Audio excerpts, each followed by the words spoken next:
mean by real-time communication?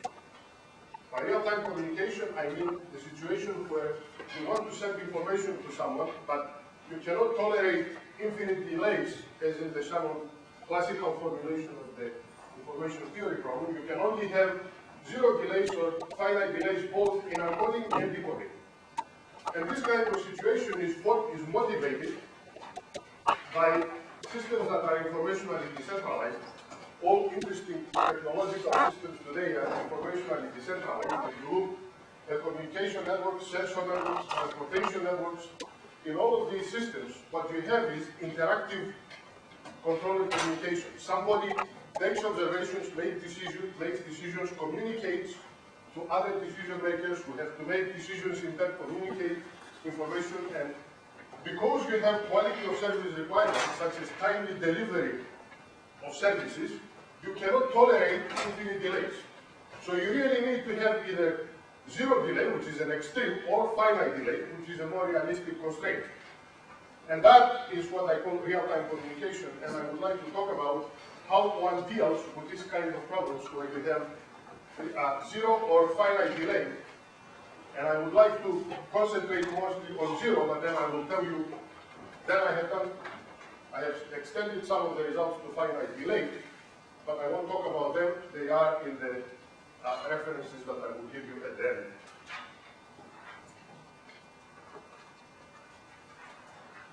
Now, the problem with zero or finite delay has received considerable attention in the past. I won't give you any references here because there are quite a lot, and I don't want to spend my time on these references. I will just tell you the areas where people looked at. Zero delay and finite delay source coding and quantization of macro sources. There is work on these areas.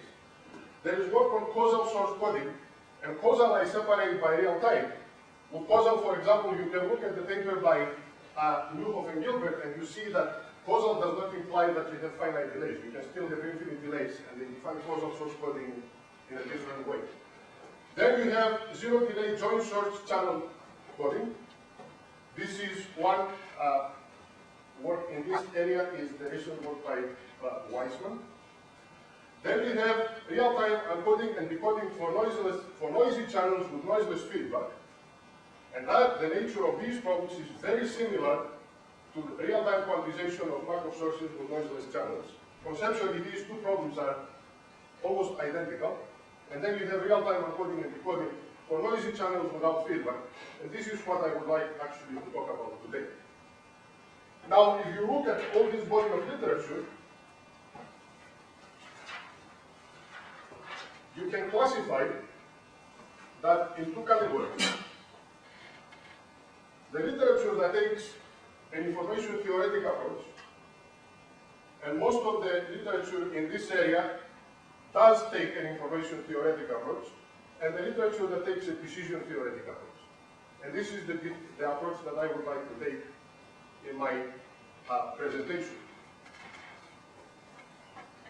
Let me tell you what, in my view, are some of the fundamental limitations of information theory.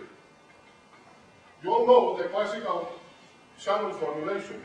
If you look at the classical Shannon formulation, the focus is on accurate reproduction of the message that I sent from the transmitter to the receiver. Since this is the only goal, I can tolerate infinite delays. This has really had a profound influence on the nature of the results that Shannon produced. The fundamental results, they are asymptotic in nature. They're based on encoding and decoding of what I call typical sequences. But these typical sequences occur only asymptotically. Now, if you want to look at small delay schemes, like the recent work of Weissman, these small delay schemes work only when the time horizon goes to infinity.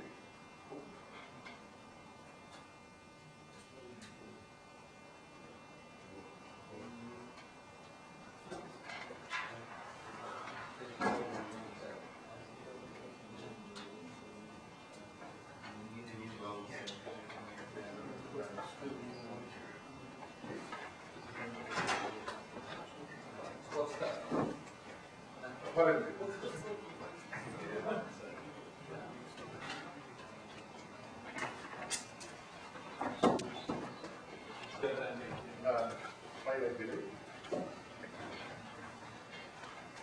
as I was arguing before, No, it's up there.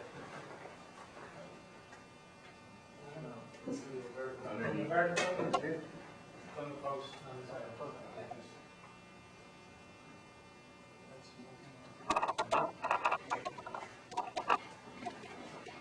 as I was arguing before, the standard results of information theory are asymptotic, and they are basically fully utilizing the fact that I can tolerate infinite long delays. And small delay schemes work only when the time horizon goes to infinity. I would like to have a theory that addresses finite horizon problems too. Furthermore,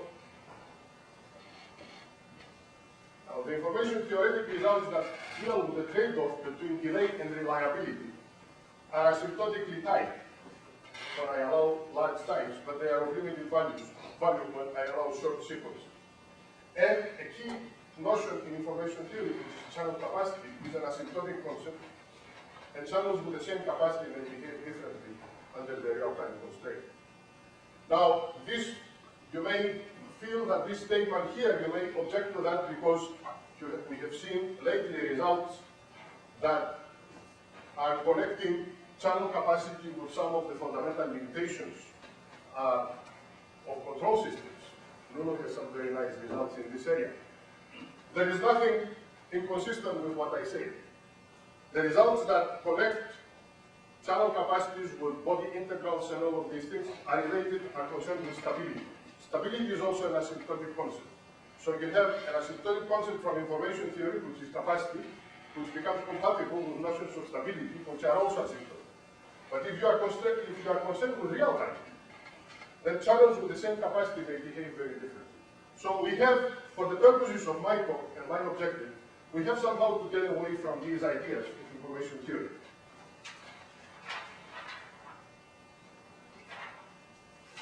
So, the contribution then of this talk and the work that I have done so far is twofold.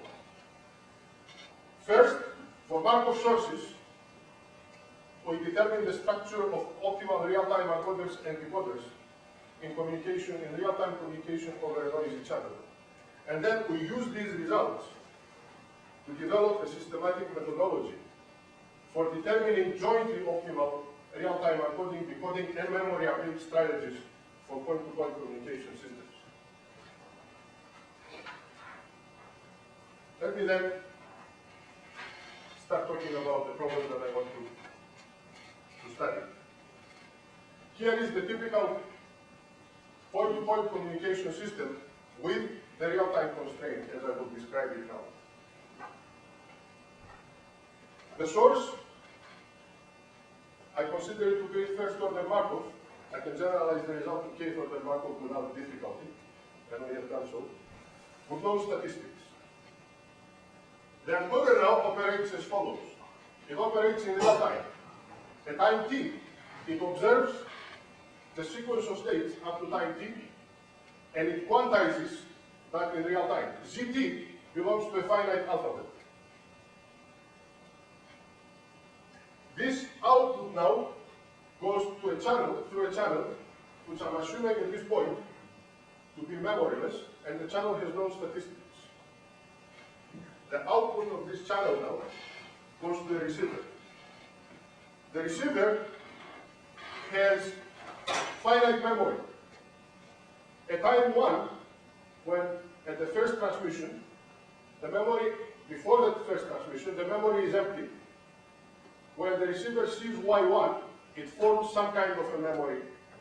It updates its memory, and then at subsequent times, it receives the output of the channel at time t, uses the memory content at time t minus 1, and updates the memory according to some fixed rule. The decoder operates as follows. At time t, looks at the output of the channel, the content of the memory at time t minus 1, and then it forms an estimate. And all of this is happening in real time.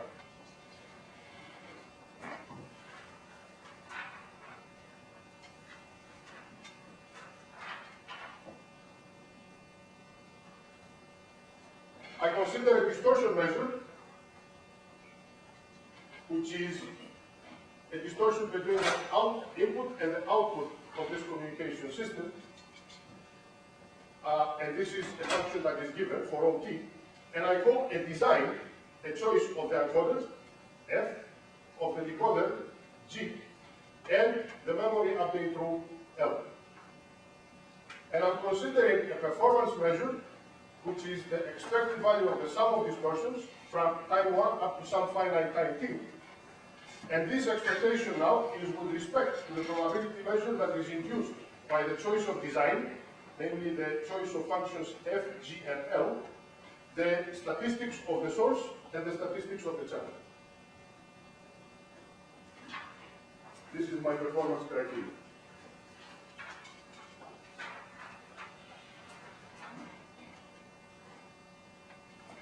What I would like to address now is the following problem. I'm assuming that this model is common knowledge between the encoder and the receiver. Okay, that is, the encoder knows what the receiver knows, and the receiver knows that the encoder knows, that the receiver knows, and the encoder knows, and so on. So that's what I mean by common knowledge.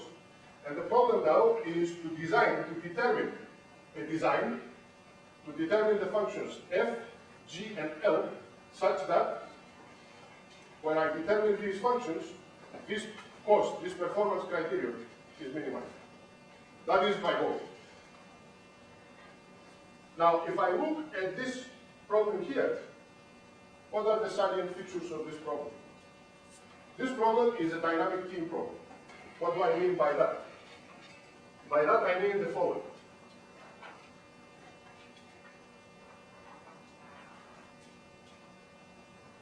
You can think of this problem as a multi-agent problem, where one agent is the encoder, the other one is the memory update, and the other one is the decoder. Okay? If you look at the encoder and the receiver, at any instant of time they have different information. Furthermore, the information of the receiver depends on the functional form of the encoder. That is, the information that the receiver gets depends on the logic that the encoder uses to quantize whatever it sees from the source output. And they both have a common objective. They want to minimize the distortion between the input and the output over a finite horizon. Since they have a common objective, this is a team problem. Since the information of the receiver depends on the decision rule of the encoder, that's a dynamic team problem. And so dynamic team problems are known to be notoriously difficult because they're optimization problems in policy space, functional optimization problems, and they're usually non-convex.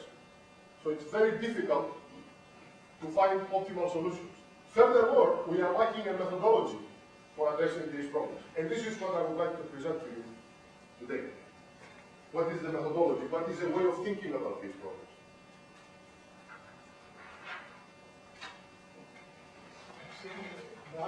The output of the encoder has the same size as the input, or is it different? I haven't discussed, the output of the encoder is finite. This ZT belongs to a finite set. Take it to be any arbitrary but finite set. It's a quantization problem. Okay? But just that you have to specify it in an It is specified in advance. It is specified. The quantization alphabet is specified in advance.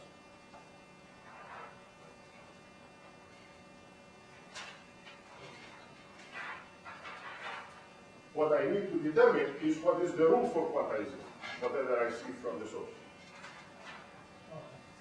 Okay. What I'm going to do now is proceed in two stages. First, I'm going to determine the structure of the optimal decoder and the optimal encoder, assuming that I have a fixed band-long memory update rule. I will derive some structural results. Based on these structural results, I'll develop a methodology for jointly computing optimal designs, namely optimal decision rules for the encoder, the memory update, and the decoder, that minimize the performance criterion that I mentioned before.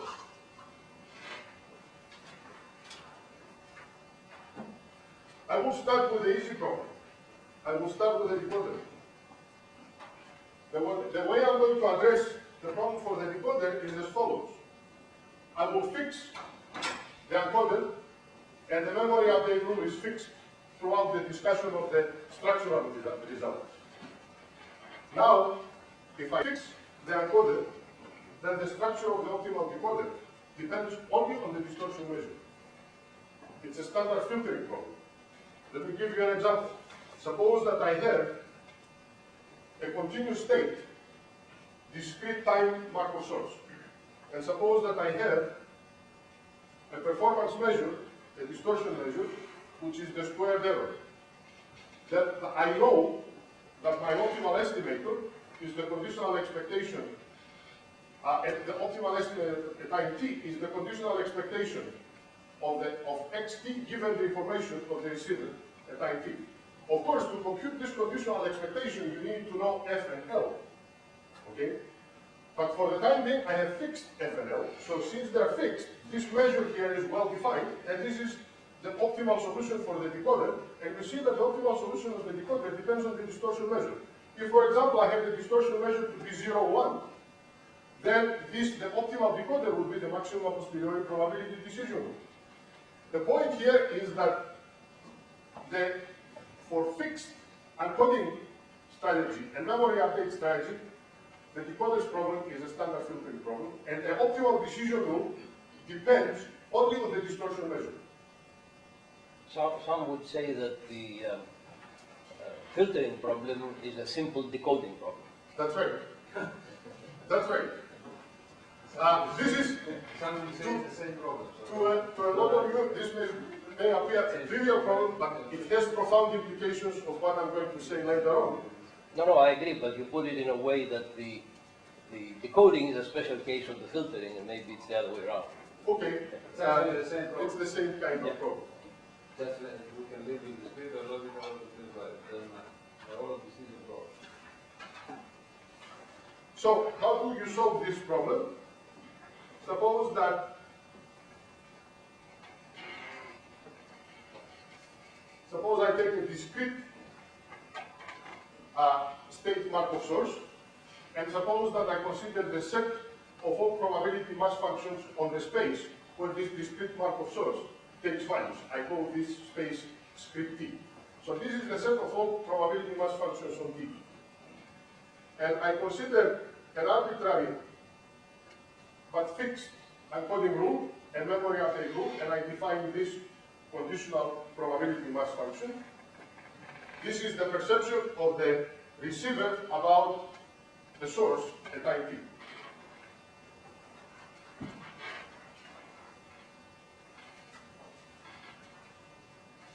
And suppose that let me define by tau of psi the decision rule that assigns to each side the estimate of the source that minimizes this performance index. Then the result on decoders is the following. For fixed encoder and for fixed memory update rule, the optimal decoding rule is given by these functions tau 1 and tau t for t equal to up to 3 that operate on the conditional probability mass function, and they are defined by this expression here. And the proof of this result is very simple because the filtering problem, or the decoding problem, is an overall problem.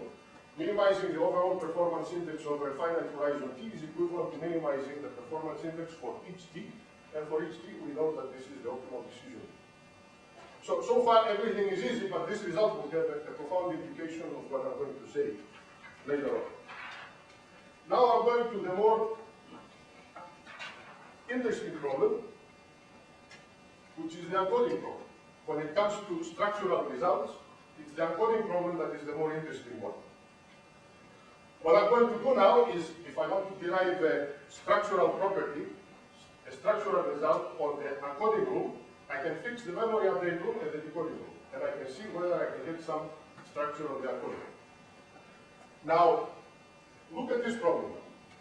Fix the memory update rule, fix the decoder, and try to see what you can do with the encoder.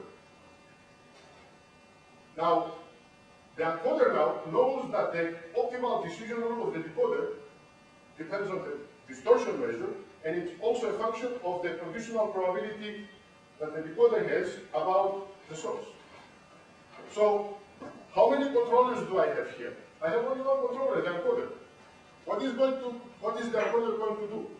The encoder is basically, through its signaling, is trying to control the probability mass function, the conditional probability mass function of the decoder. But if you look at the problem in this way, that's a centralized stochastic control problem. Since it is a centralized stochastic control problem, the question is, can we formulate it as a Markovian decision problem? Can we discover some Markov process which is lurking here underneath the structure of this problem and take advantage of this Markov process and then get the structural result for the encoder? This is what I'm going to describe to you, how you can do that.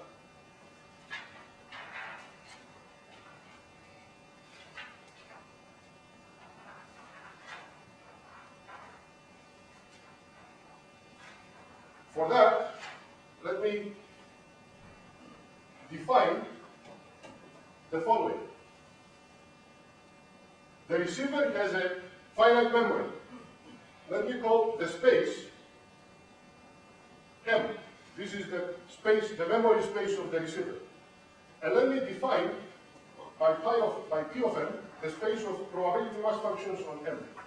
Let me define by PWT the probability mass function of WT.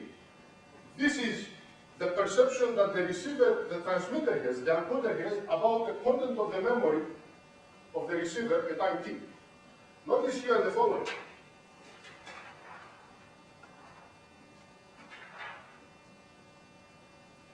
The encoder at time 1 produces Z1. It sends it through the channel to the receiver. Now, since there is noise in the channel, the encoder does not know what Y1 is. But it knows the memory update rule of the receiver. So what it does is it has a probabilistic description of YT, because it knows the probabilistic description of the channel. It knows the memory update rule, so it has a probabilistic description of the content of the memory of the receiver at time 1. That it can propagate sequentially up to time t. So at time t, the encoder has a perception of the content of the memory of the receiver at the end of time t minus 1, and this perception is given by the probability mass function on M.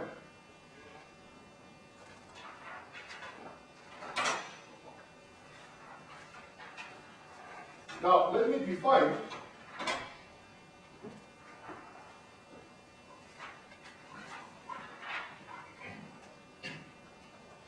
the following. Let me define a class of encoding strategies which I call separated, and they are of the following form.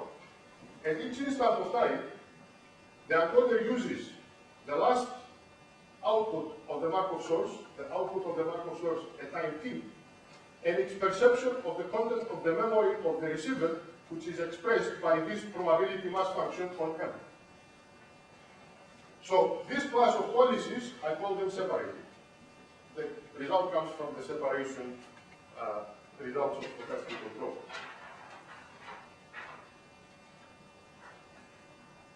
The main result now is the following. For the encoding problem, there is no loss of optimality if one restricts attention to designs that consist of separated encoding policies. I have two approaches for proving this result. One of them follows the philosophy of the work of Witzenhausen on the structure of real-time source coding, and the other one follows a Markovian decision theory approach, which is reminiscent from the work of Wolfgang and Baraya in their work on coding of channels with noiseless feedback. I will give you a very brief idea of how the Markovian decision theory approach works. The other approach is constructive, and it's very beautiful, and it sheds a lot of light into the nature of the problem, but it's lengthy. Let me just give you one question. Yes, please. I missed the beginning of your talk show. The encoder does source encoding, channel encoding, or both? No, the encoder, the encoder operates as follows. It does source encoding. At time t, it has seen x1, x2 up to xt. It takes all these outputs in general and produces an output, the outputs of the source, and produces an output here, which is a quantized version of whatever it has seen. This z of t belongs to a discrete space. And it's a function in general of x1, x2, up to xt. It's a function of the outputs of the source up to time t. And then this is transmitted through a noisy channel. Yeah, I understand. My question was in the information theoretic sense. It's both for to compress the input and to code against the noise of the channel. Absolutely. Yeah. Okay. Absolutely.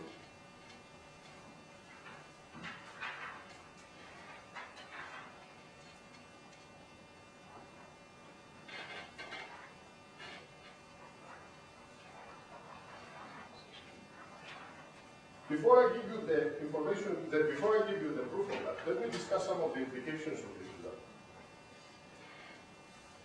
Let's look at what this result implies in terms of its characteristics. Separated policies are policies of this form.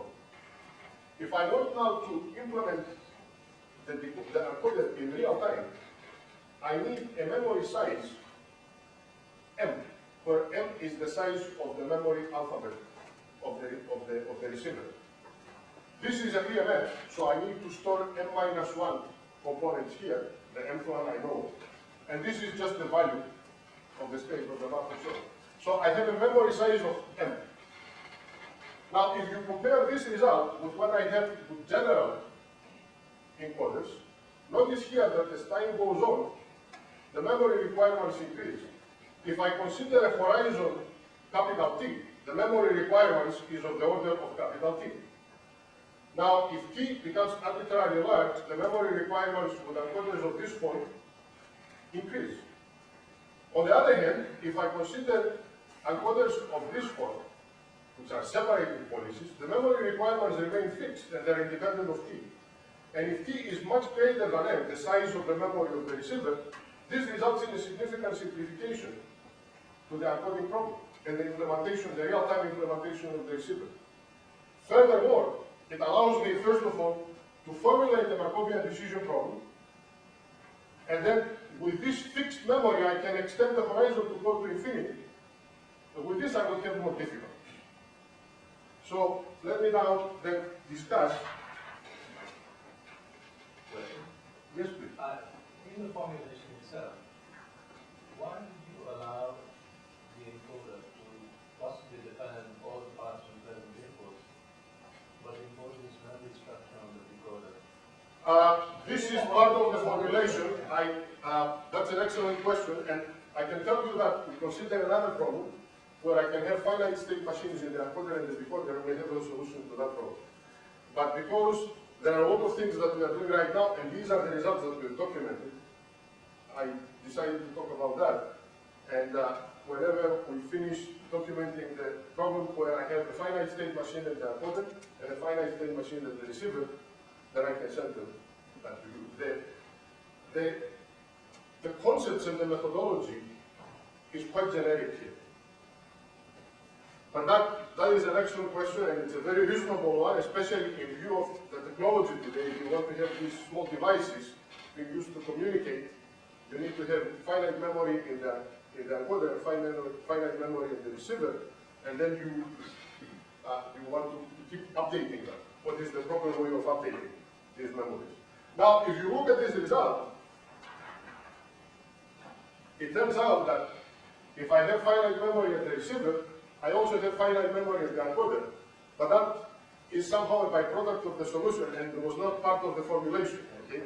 So the question that you asked is much more reasonable, and this is the real question that one needs to address.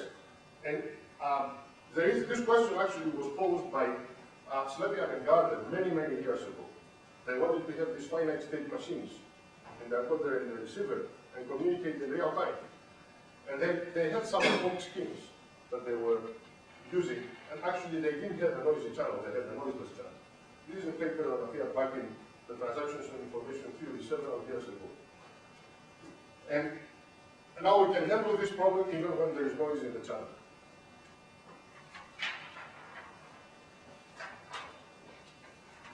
Okay, let me talk then about how you can prove this result. If you define this process R1, R2, R3 in this way, then you can prove that this process is conditionally Markov given the decisions of the encoder, which means that the probability of RT plus 1 given R up to time t and Z up to time t is the same as the probability of RT plus 1 given RT and ZT only at time t. Now we uncovered the Markov process. With this, we can write the conditional instantaneous cost in this way, and using the Markovian property, we can write it as a function of xt, pwt minus 1, the perception of the receiver of the memory content, of the perception of the encoder of the memory content of the receiver, and the decision of the encoder at IT. These are realizations. This is a realization of this probability mass function. This is a realization of the state of the source at IT. This is the decision of the encoder at IT, and this is some function rho t which comes from here. So I'm missing that. So the probability distribution of W. Yeah. What is random about it? What is random in it? I mean, it's a prediction basically. That's right, but if I don't specify realizations of yt, that becomes a random function. And the moment I give you the realizations of yt, that becomes a probability mass function. Once I fix f, l, and g, f and l actually, if I don't give you the realizations of yt, the outputs of the channel up to time t, then this pwt is a random function. Once I give you the realizations of all yt's, it becomes a probability mass function. And this is what I mean here, the realization of that random function. So now with this cost, I can transform the whole cost into the cost of this form. And now I have a Markov process that I try to control through this control action ZT. I know from Markov decision field that ZT must be a function of RT, and that proves the result.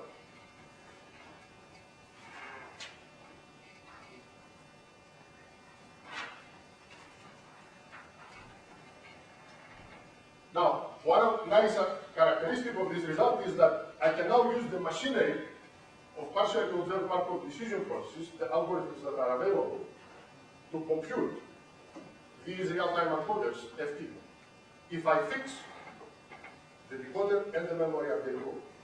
But as I said before, that's not enough. I want to jointly determine what is F, G, and L that minimize the overall performance criterion. So, what I described to you now is the first part of the talk. It's the structural results. Now I want to talk about the implications of these results. How can I use them now to do the design, the optimal design?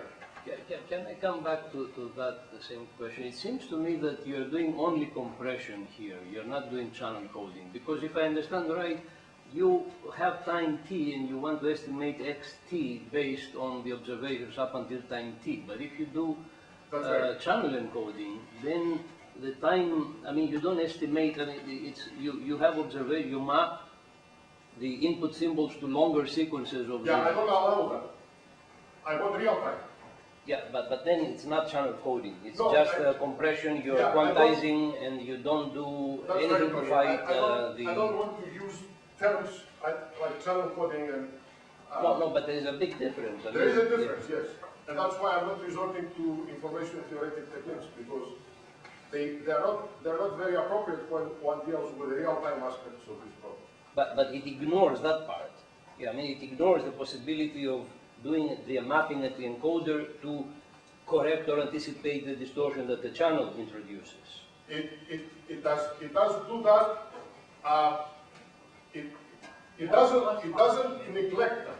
It takes into account explicitly the fact that we have a hard real-time constraint. And whatever you're going to do at time t at the encoder is going to have an implication at time t plus 1, t plus 2, up to time capital T. So it will have that implication. You are trying to anticipate the future, and you are doing that. There is one thing, when the expectation statement, that's also with regard to the channel noise. Yes. So the distortion introduced by the channel noise is Absolutely. In that sense, it's doing something with regard to the channel as well. It takes into account the statistics of But on a fixed time scale, so you don't map input symbols to sequences of outputs of the encoder. You have x of t and you have a z of t. You have an x of t prime and you have a z of t prime. You don't take x of t and then map it into a sequence with z. He doesn't want to do it. I don't want to do that. Yeah. But z of t can be larger than x of t. Yeah. Okay, so you Z of t can depend on the whole bus. some kind of It encoder. depends on the whole bunch. Z of t can depend on the whole bus. No, I It understand that. cannot but- depend on the future. Yeah. It depends on the whole bus. But it tries to anticipate the future in the sense that it takes into account the statistics of the source. It knows the statistical description of the channel, and it knows how the receiver operates. So it takes all of these things into account, and it tries to anticipate the future. So the key, I think, is this, that the ZT size alphabet can be larger than the alphabet of the XT. The ZT alphabet usually is finite. Yeah, yeah, I can but- make it finite. I can take it binary. I can take it to be 3, 4, 5, any kind of size. It's finite. I have a quantization problem. In this work, XT is not necessarily a finite state Markov source. It can be a continuous state Markov source. If it was a discrete time, if it was a discrete state, a finite state, if the input was finite state, Yes. the size of its alphabet and the size of the alphabet of Z, do they matter in your formulation? No, they don't. They don't matter. No. Z can be much larger. I usually take the quantization alphabet to have smaller size than the size of the source. Because you think of it as quantization, but Yeah. if you do channel encoding, it That's would be right. bigger. It doesn't matter, but I can take it to be smaller, and that really doesn't change the nature of the results. Now, what are the implications of these results? What is the implication? First of all, the structural results tells us that we can restrict attention to encoders of this form with any loss of optimality. And then the structure of the optimal decoder depends only on the distortion measure and the conditional PMF. But this conditional PMF depends on the encoding at time t, depends on the choice of the encoding rule up to time t, and the memory update rule up to LT minus 1, up to time t minus 1. Which means that I can express now for fixed encoding rule up to time t and memory update rule up to time t minus 1. I can tell you what is the optimal decoding rule. And in general then, if I fix F and L, the encoding rule and the memory update rule, I can tell you what is the optimal decoding rule. Which means I can transform this problem now from minimizing with respect to F, G, and L, the encoder, the decoder, and the memory update, to one where I minimize only over the encoder and the memory update rule, and once I find those, I know what is the optimal decoder. Yes, please. But did you show that, so the structure of the optimal decoder, if Yes. you're just looking at that problem, Yes. depends only on the distortion measure, conditional PMF, et cetera. But did you show that it's optimal in the team problem sense to split it into finding the encoder and then finding the optimal decoder based No, on... I am not going to do that. I'm going to determine simultaneously all of those. Okay, you are. I am going to determine simultaneously all of those. But what I'm saying is that instead of determining simultaneously F, G, and L, for every F and L, I know the optimal G. If I find the optimal F and L, I know the optimal G. So I can do that because this now becomes a function of F and L only. Because for any F and L, I know the optimal G. That depends on those. So that problem from 3 sequences of functions reduces to a problem of 2 sequences of functions. Now I want to address this problem. And this is the most interesting problem. What is the key issue that I need to address? In plain English, what I want to do is the following. When the encoder signals to the receiver, the encoder must be sure that whatever the receiver receives is going to interpret it consistently with what the encoder meant. That is not an easy problem because the encoder and the receiver have different information. So if they have different information, this kind of effective signaling becomes quite difficult. In essence, what I would really like to do is I want to do the signaling here and the decoding here and the updating of memory based on common information. Because then the messages that will be sent from the encoder to the receiver will be interpreted according to the intention, by the receiver according to the intention of the encoder. Now then, I have to find an information state for the encoder and the decoder. And the requirements of this information state, which should be sufficient for performance evaluation, must be the following. This is the key of the problem, the identification of an information state. Let me call phi t the information state of the encoder, and phi t the information state of the memory update. I would like phi t to be a function of all the outputs of the source up to time t, all the previous encoding rules, and all the previous memory update rules. I would like this information state is basically to absorb the effect of f up until t minus 1 and L up until time tn minus 1. Similarly, I would like the information state of the memory update to absorb the effects of all the encoding rules up to time t and all the memory update rules up to time t minus 1. That's the first requirement. The second requirement is what I really want from information states. I want some kind of a recursive update. I would like phi t, the information state of the memory update, to be determined from phi t, the information state of the encoder at time t, and its decision rule, its encoding rule at time t. And I would like the information state of the encoder at time t plus 1 to be determined from the information state of the memory update at time t and the memory update rule at time t. What's empty? What and n? I'm sorry? What is n? I'm sorry, there is a... This is the content of the memory of the receiver at time t minus 1. There is a mix-up with n's and w's here, and I apologize that I found that out very late and I couldn't correct it. But you see that this depends on yt. This is available information to the memory update, and t minus 1 is available. But this phi t also must be able to absorb the effect of all the encoding rules up to time t, and all the memory update rules up to time t minus 1.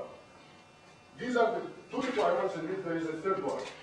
And let me tell you in words what the third one is, and then translate it into equations. What does an information state do? An information state results in an equivalence at time t, results in an equivalence class of the information structure of the agent at that time. There is a quotient space that corresponds to this equivalence class. The quotient space now is a partition of the information structure of the agent at time t. This partition generates a sigma algebra. I would like now the decision variables, both x and x hat t, because this is what enters in the cost, okay, to be measurable with respect to that sigma algebra. That's the essence of the third assumption, which means that this sigma algebra must be a basis and a field basis for x and x hat t, which means in turn, now that in terms of equations, I must have the following. If I want to look at the cost from time t up to capital T, this cost in general depends on F, G, and L, the whole design at all times. I would like that to be the same as this conditional expectation conditioned on pi t and the future encoding rules and the future memory update rules, which means that this pi t must absorb the effect of ft up to t minus 1 and L up to t minus 1. And since I would be able to have this equivalence, this means that x and x hat s are measurable with respect to pi t. Similarly, I would like to have something similar for the memory update rule. But this, of course, has to be from time t plus 1 up to the end for the encoder and t up to the end for the memory update rule. So these are the three requirements, and these are the key to the solution. Now let me tell you what is an appropriate information state that satisfies these requirements. Consider these random vectors which express probability mass function on the state of the memory of the receiver, and a joint probability mass function on the output channel and the memory of the receiver. Output of the channel at time t, and the memory of the receiver at time t minus 1. Condition on all this information. An information state for the encoder now is an unconditional probability on xt and this vector here, this probability mass function at time t minus 1. And for the memory update rule, an information state is an unconditional probability on xt and the joint and this random vector here that is defined. With this definition of information states now, I have the following result.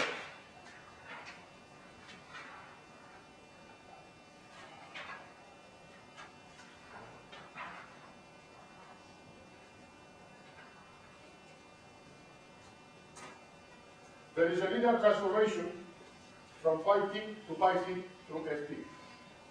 That satisfies the condition that I say that I must be able to express phi t in terms of pi t and phi and ft.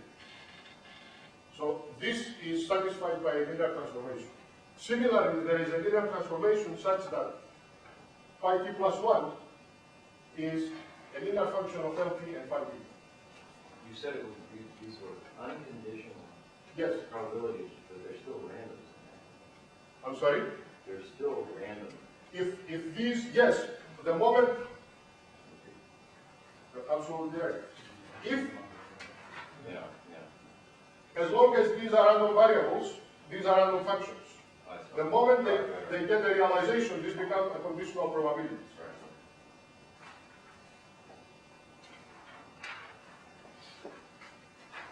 So now, if you look at any choice of the encoding rule and the memory update rule, the expected conditional instantaneous cost can be expressed as a function of phi t. So what if I do something completely different? Suppose I do stochastic maximum principle on the original code. Stochastic maximum principle Because is you get almost a two cross here, right? One backwards and forwards. So is that what's going on or not? no, it is not what is going on. Why?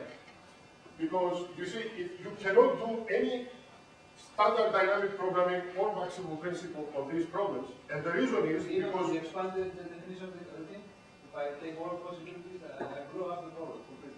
And then I- blow it up. You're still going to have to deal with the second guessing argument. See, this is the whole problem here. That What's the condition? the second guessing argument is the following: if I don't find an information state which is common information, Yeah. then if I follow your approach, and we did follow your approach, and that's why I can tell you this is your suggestion. If you transmit something here and you try to say, okay, what was the perception of what is my perception of what is the encoder's observation at time t? Let me take this, and I'm going to try to interpret what I see as a function of what was here and what the encoder must do now. Then the receiver must have a perception of the encoder must have a perception of the receiver must have a perception of the encoder, and you go into this cyclic argument, and you get into this second guessing argument, which doesn't get you anywhere. If you follow now this second guessing argument at infinity, you're going to end up with a common information. Yes. This common information is the unconditional probability on xt, but that's not going to come from a maximum principle. It is not, well, you can try it, huh?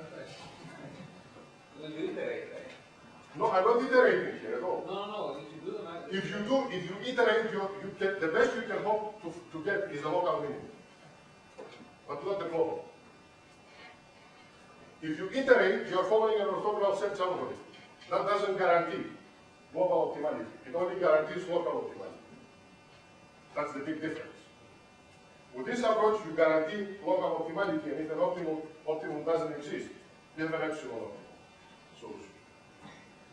So now, look at what I have. I have a set of systems equations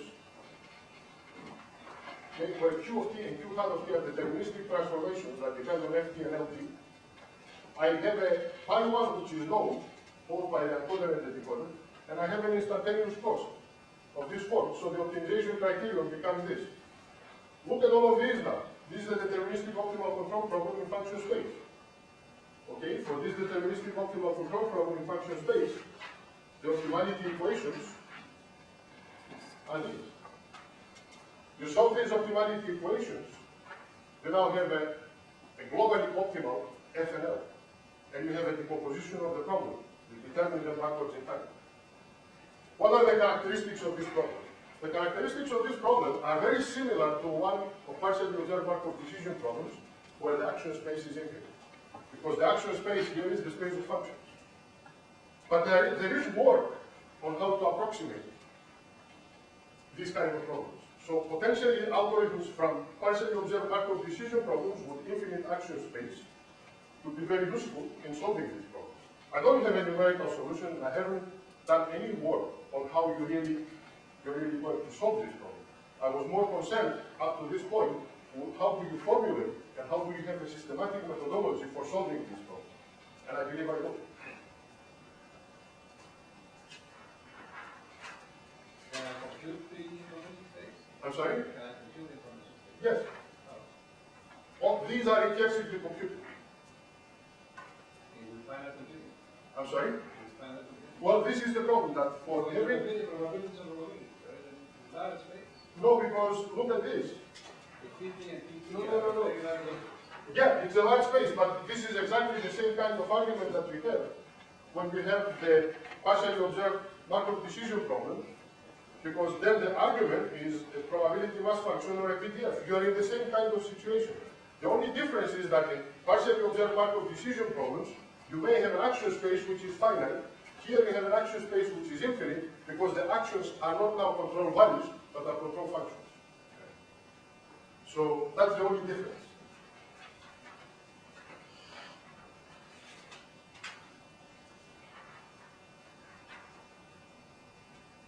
Now, we can extend these results if we consider tiny homogeneous systems to infinite horizon with expected discounted cost criteria, and then we have stationary policies.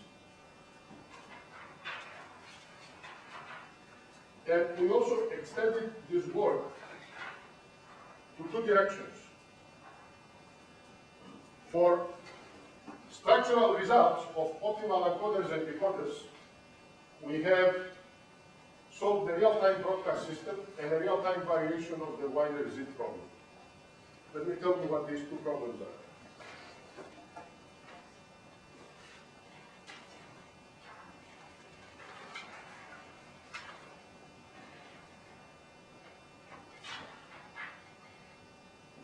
The broadcast system is where you have n Markov sources that may be independent or correlated, and you have an encoder that observes all the outputs of the sources, and it has to produce only one output that is quantized, and transmit it simultaneously to n receivers through n channels.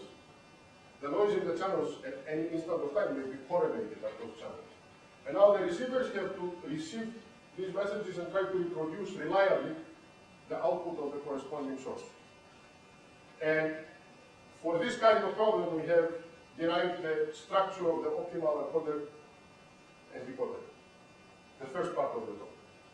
The variation of the real-time variation of the Wiener-Zip problem is the following. In the Wiener-Zip problem, what you have is the following. Sure. Just a clarification. Yes. I mean, since the same output comes out of the encode, does it go over? Oh, it goes different channels, right? That's right. Okay, yeah. It goes to different channels. But the noise in the channels, because they can be very close, it's correlated. It doesn't have to be independent. In the Wiener-Zip problem, let me tell you what the Wiener-Zip problem is. You have an IIT source that you transmit through a noisy channel directly to a receiver without any encoding. And then you encode it and you transmit the output of the encoder through a noiseless channel to the receiver. And you want to have reliable reproduction at the output without any real-time constraint. Here I have a real-time constraint. I have a Markov source instead of an IIT source, and the output of the encoder goes through a noisy channel to the receiver, and the receiver has to reproduce reliably XT. And we have the structure of the optimal encoder and the receiver for this problem. Now for the joint optimization, we have a methodology. We have results for the joint optimal encoding, decoding, and memory update for point-to-point real-time communication systems with k-ordered Markov sources and with channels in memory.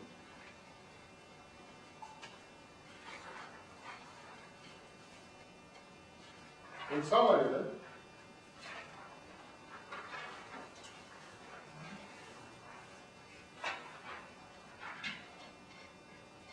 we have discovered the structure of optimal real-time encoders and decoders for various types of communication systems, such as the point-to-point, the broadcast, and the YRZ. And we use these structural results to develop a systematic methodology for the joint optimization of encoding, decoding, and memory update in point-to-point communication systems. These results are documented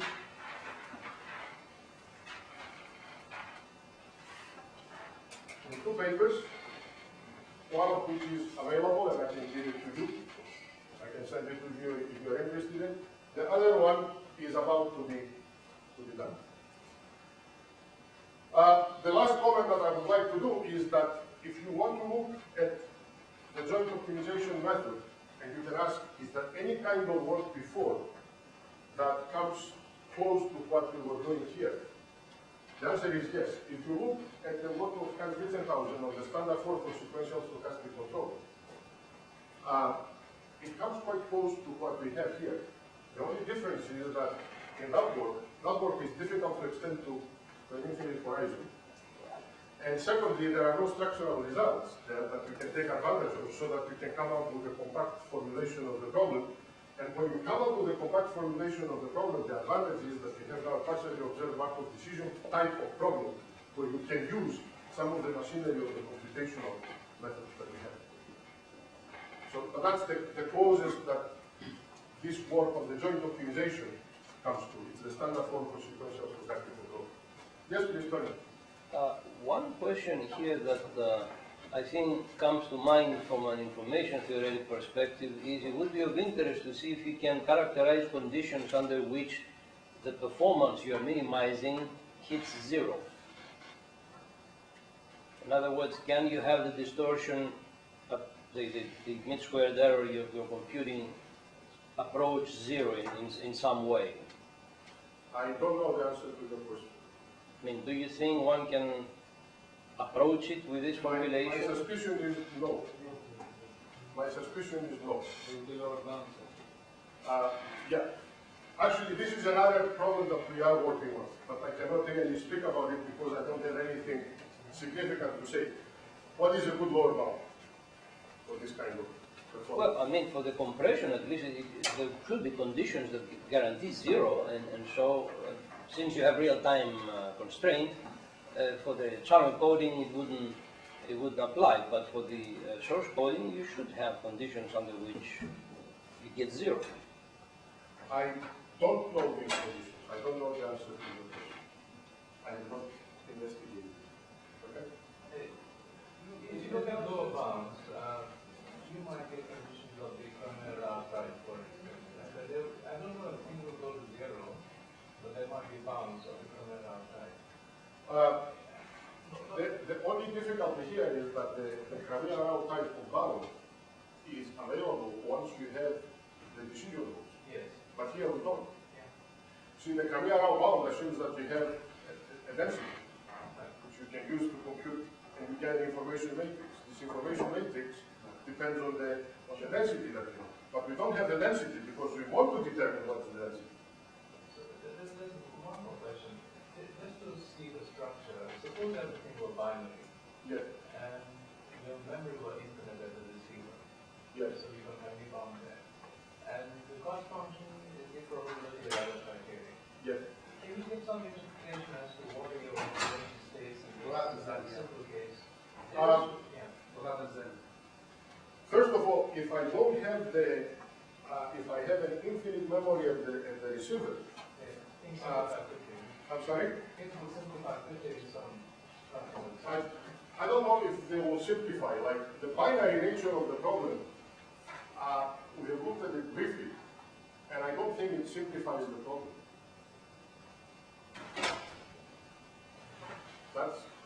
But again, I have looked at it carefully. But from from a quick look that we took at this problem, the binary nature of the problem does not simplify the solution.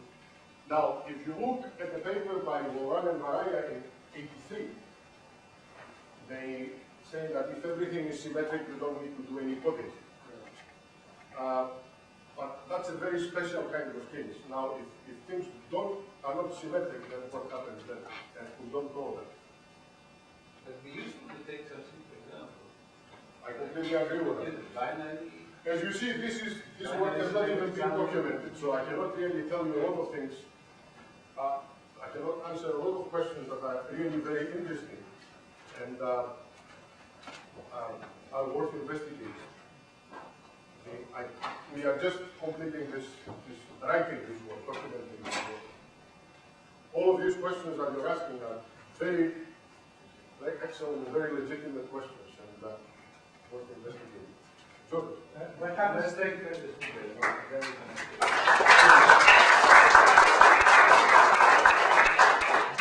What happens to your structure when the input is source is IID and uniformly distributed? When it's IID and the channel is memoryless, there is the work of Erickson, which says that you can do one thing at a time. It's not really, this problem has been solved long ago. No, but the encoding, I mean, what happens to the encoding? Well, what Erickson proved, if I remember well, is that you only need to do one input at a time. That is, you look at the input at ID. You don't need memory. You don't need any memory. But then the encoding, for the encoding? I don't think that he has any results of that. There are information, there is a lot of work on information theoretic bounds for these problems, but these bounds are loose. Okay, I worked on this kind of problems when I was doing my thesis. These bounds are loose, and they do not really provide any light, any insight into the nature of these. I believe that in the case of the encoding, if the source is uniform, the encoding will be random completely. Possibly. And so, you know, the optimality is and it's very interesting in this case because usually in information transmission we have binary data which are they have the same distribution. You know, we block them, and any outcome, you know, all the combinations they are equiprobable, and so you have a uniform distribution. So I think this is a very interesting case. I don't know if anybody addressed that. Can we go back to the slide where you, sorry. Yeah. Go to the slide where you have the student and not. Yes. I don't understand.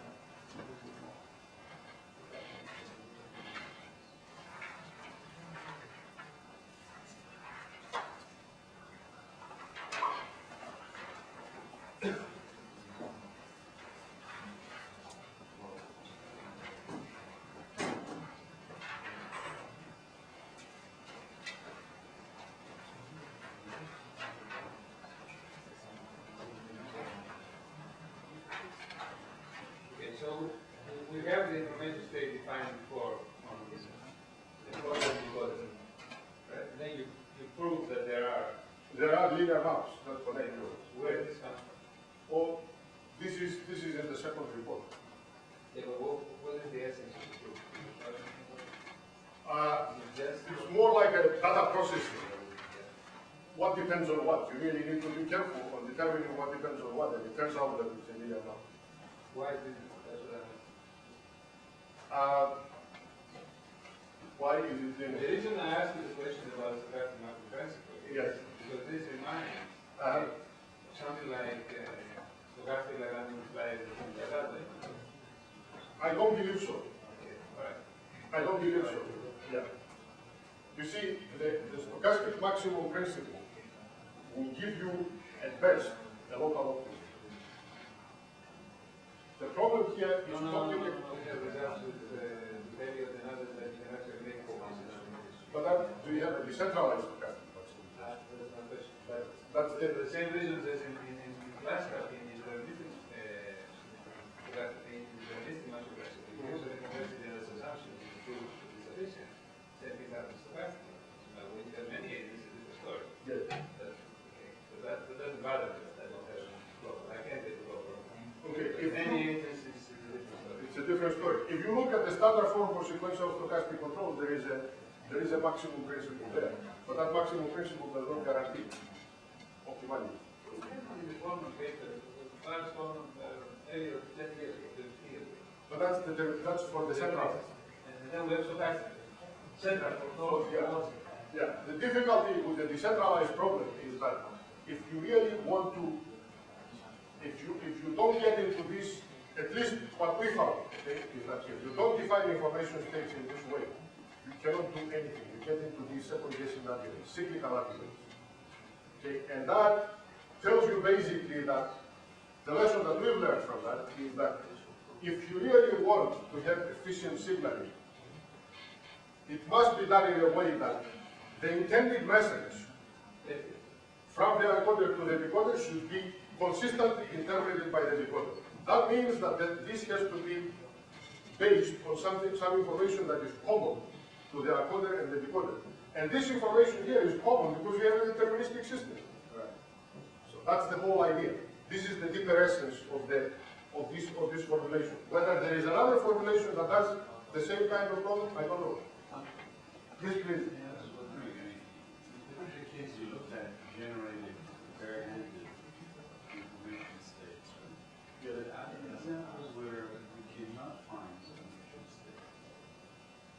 Plenty. A lot of the decentralized problems that are not solved. Probably you can show that there are no information states. My suspicion is that a distributed real-time encoding, this is going to happen. No. Actually, you can always have information state, but it's going to imply exogenous information. Well, not We whether. go to an extension, right? I mean, otherwise, you always say, I have Deus ex machina, I will help you. Okay. No, I'm not referring to this situation. It's very complicated. Okay. Good. Perhaps we should stop here in the interest of time. There's There's a roundtable discussion at 2 o'clock. There's change in location. It will be in room 2107 in this building instead of the High-Net Library. 2107? 2107. It will be at 2 o'clock. So let's thank the speaker again.